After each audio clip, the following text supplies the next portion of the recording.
Hello friends, आप सभी का दोबारा से स्वागत है हमारे चैनल पर। और आज हम पढ़ेंगे द सन आल्सो राइजेस, जो कि अर्नेस्ट हेमिंग्वे के द्वारा लिखी गई है और इसके नरेटर जैक हैं।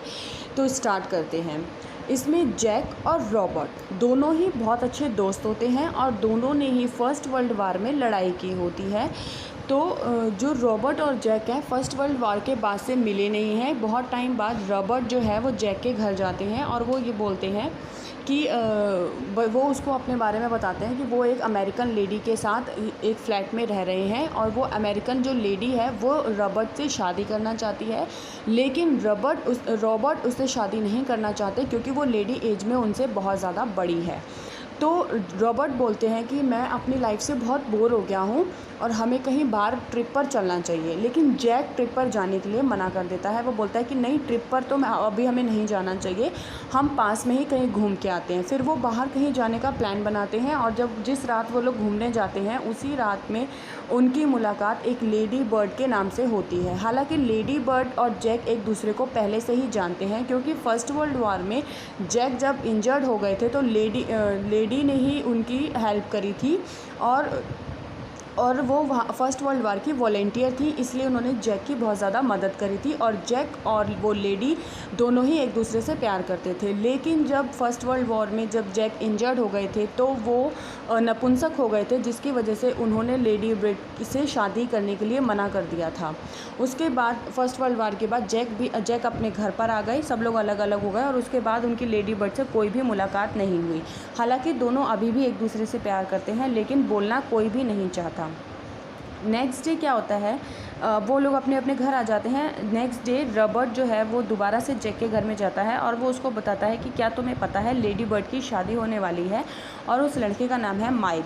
ये सुन के जैक को थोड़ा बुरा तो लगता है, लेकिन वो कुछ भी रिप्लाई नहीं करता। फिर क्या होता है कि कुछ दिनों बाद लेडी बर्ड और रॉबर्ट दोनों ही घूमने चले जाते हैं स्पेन। दोनों लोग साथ में टाइम स्पेंड करते हैं और फिर कुछ दिनों बाद वहाँ से वापस आ जाते हैं। जब वो वहाँ से वापस आ जाते हैं तो जो एक जैक है उसका एक फ्रेंड है बिल, जो कि आर्मी मैन ही है। तो बिल जैक के घर आता है और वो ये बोलता है कि बहुत टाइम हो गया फर्स्ट वर्ल्ड वार से हम लोग कहीं साथ में नहीं गए, हम लोगों को कहीं घूमने चलना चाहिए। तो वो बोलता है मैंने सुना है इस समय स्पेन बहुत लोग घूमने जा रहे हैं, वहाँ का मौसम बहुत अच्छा है, तो हमें स्पेन ही चलना चाहिए। तो जैक बोलता है चलो ठीक है, हम लोग घूमने चलते हैं।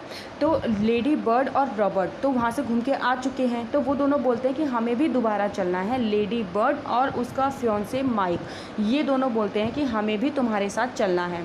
तो जो जैक और बिल होते हैं वो बोलते हैं ठीक है तुम लोग भी चल लो, हम तो जा ही रहे हैं। तो फिर लेडी बर्ड जैक से आके पूछती है क्या रॉबर्ट भी वहाँ पर जा रहा है। तो जैक बोलता है मुझे नहीं पता, पर क्यों। तो लेडी बताती है कि मैं रॉबर्ट के साथ ही स्पेन जा चुकी हूँ, अभी कुछ टाइम पहले ही हम घूमने के लिए गए थे और मैं रॉबर्ट के साथ ही गई थी और वहाँ पे हमने टाइम स्पेंड किया। तब जैक को पता चलता है कि लेडी बर्ड का जो अफेयर है वो रॉबर्ट से चल रहा है, हालांकि उसका फियांसे भी है जिसका नाम माइक है। फिर लेडी बर्ड की उन लोगों की पूरी तैयारी हो चुकी होती है चलने की, एकदम से लेडी बर्ड की तबीयत ख़राब हो जाती है और वो जाने के लिए मना कर देती है। वो बोलती है तुम लोग चलो और मैं कुछ टाइम बाद आ जाऊंगी। तो जैक और बिल ये दोनों तो चले जाते हैं, लेकिन लेडी बर्ड और उसका फियांसे माइक और रॉबर्ट ये तीनों ही रुक जाते हैं। जब लेडी बर्ड की तबीयत ठीक हो जाती है तब ये लोग भी वहाँ पर चले जाते हैं। अब जैक, बिल और माइक और लेडी बर्ड और रॉबर्ट ये पांचों मिलते हैं, एक जगह पर मिलते हैं, स्पेन में ही एक जगह पर मिलते हैं, जहां पर वो एक होटल में रुकते हैं। उसका नाम होता है मोंटेया का वो होटल होता है और उसी नाम भी होटल का मोंटोया ही होता है। तो वो उस होटल में रुकते हैं और वहाँ पे वो लोग बुल फाइटिंग देखने के लिए रुकते हैं।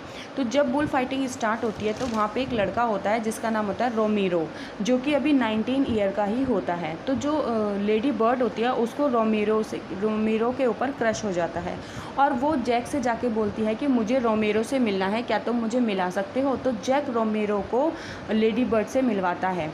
फिर वो दोनों कहीं घूमने चले जाते हैं, लेडी बर्ड और रोमेरो कहीं घूमने चले जाते हैं। फिर क्या होता है कि उसी रात जैक, बिल, माइक तीनों बैठकर ड्रिंक कर रहे होते हैं और एकदम से वहाँ पे रॉबर्ट आ जाता है और पूछता है कि लेडी बर्ड कहाँ है।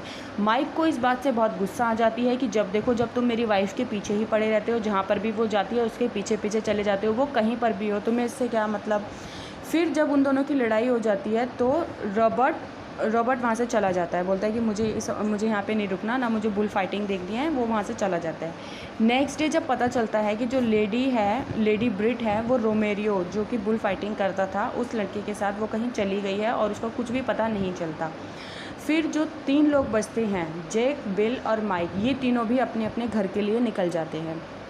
जब जैक अपने घर पहुंचता है तो उसको वहाँ पे एक टेलीग्राम मिलता है जो कि लेडी ने उसके लिए भेजा होता है, जिसमें लिखा होता है कि उसको जैक की हेल्प चाहिए क्योंकि जो रोमेरो है वो उसको छोड़कर चला गया है और उसके पास पैसे भी नहीं हैं। तो जैक उसकी हेल्प करने के लिए उसके पास जाता है और वहाँ से वो लोग टैक्सी में वापस आ रहे होते हैं अपने घर के लिए। जब वो टैक्सी में वापस आ रहे होते हैं तब लेडी बर्ड जैक को बोलती है कि मैंने फाइनली डिसाइड कर लिया है, ये बिल्कुल सही टाइम है और हमें शादी कर लेनी चाहिए, एक साथ हो जाना चाहिए। पर जैक इस बात को मना कर देता है और ये नॉवल यहीं पे ख़त्म हो जाती है। Thank you to listening my voice, thank you to all my lovely.